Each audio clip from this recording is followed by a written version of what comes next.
s'est effondrée là. Donc la route qui était là a disparu et la rivière passe dedans. Et qu'est-ce qu'on a constaté? Alors la voilà. Oui, c'est la même. Ici, l'effondrement de ça, on a enlevé les herbes. Mais l'effondrement de ça démontre qu'il n'y a plus de soubassement en dessous de cette route-là. Ça. Je crois que ça date de la construction du fort d'Elgrès. C'est ça? Tu vois, regarde comment ça s'effondre. Affaissement de la voûte. Mais je cherche l'endroit. Regarde ça. Alors, en dessous de ça, cette hauteur-là, cette venue d'eau, on ne sait pas si c'est de l'eau potable, si c'est de l'eau de ruissellement des maisons, et qui attaque les soubassements de ces maisons-là, C'est surtout de celle de Vadimont. De celle de Vadimont. Mais alors, ici, là, la SHLM a construit du local social, ça coule en haut là, parce qu'ils sont montés avec des caméras, ça coule en haut là. Alors, cette eau qui coule est en train de perturber tout ce quartier-là. Mais en situation d'urgence, nous avons déjà fait évaluer les travaux, il y en a pour près de 500 000 €. Donc, il nous faut fermer la route là. Il nous faut fermer la route en haut là. Donc, il n'y aura plus de circulation entre la rue des Corsaires et la rue du Père là-bas. Et il n'y aura plus de circulation entre la rue des Corsaires et la rue des Rieux. Eh bien, on ferme la route demain. Hein? C'est une ville qui a été construite depuis fort longtemps. Et elle a été construite, comme vous le voyez, sur des pierres. Sur des pierres.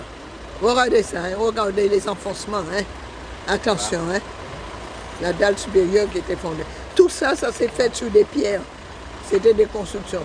Or, personne n'a prévu qu'on aurait eu des tanks qui auraient circulé sur ces routes-là. Et comme la rivière n'est pas entretenue, comme nos compatriotes passent leur temps à mettre dans les rivières, les gazinières, tous les débris, la rivière se bouche à chaque affaissement et la rivière a explosé là. Il n'y a plus de route là.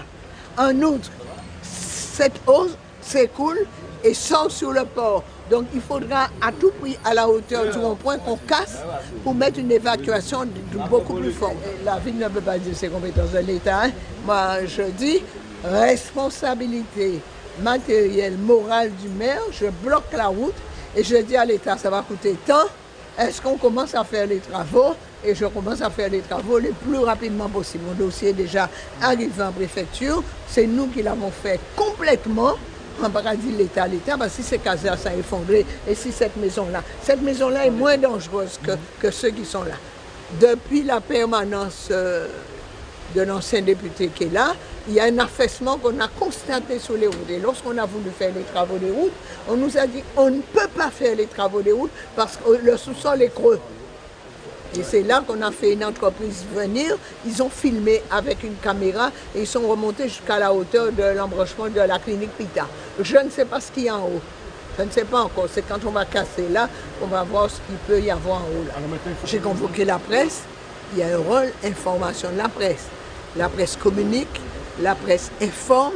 La presse dit, le maire fera des flyers qu'on va déclencher, mais pour le moment, l'urgence pour nous, c'est d'arrêter la circulation là, parce que quand un expert me dit que ça peut s'effondrer à n'importe quel moment, s'il y a une trompe d'eau maintenant, ça peut s'effondrer. Je n'ai pas le droit de laisser ça comme ça, ni de laisser les fondations des maisons en péril.